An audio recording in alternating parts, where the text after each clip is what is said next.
Sebelum hari pencoblosan di momen pemilihan umum, Rabu tanggal 14 Februari tahun 2024, Ketua Komite Peralihan Aceh (KPA) Wilayah Simelu menyatakan sikap dengan komitmen terkait dengan pemenangan calon presiden dan wakil presiden Prabowo Gibran.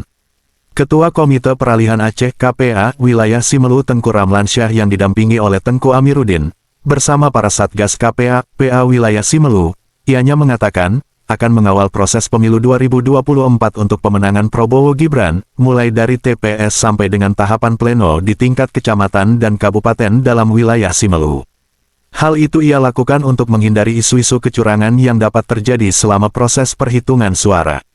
Selain itu, pihaknya juga meminta kepada jajaran KPA, PA wilayah Simelu, agar tetap solid di lapangan dengan mengutamakan rasa persaudaraan meskipun berbeda pilihan, tetap menjaga keamanan dan ketentraman bersama selama proses pemilu hingga selesai, pungkas Tengku Ramlansyah Ketua KPA Wilayah Simelu, Minggu, tanggal 18 Februari tahun 2024. Warahmatullahi wabarakatuh. Saya atas nama Panglima Komandan Gerakan Aceh Merdeka Wilayah Simelu atau Ketua KPA.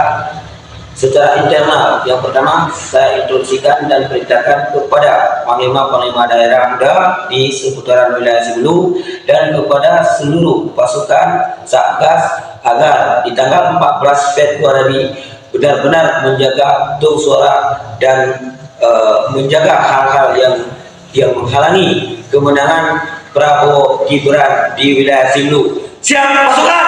Siap! Demikian Madani News TV Jurnalis melaporkan.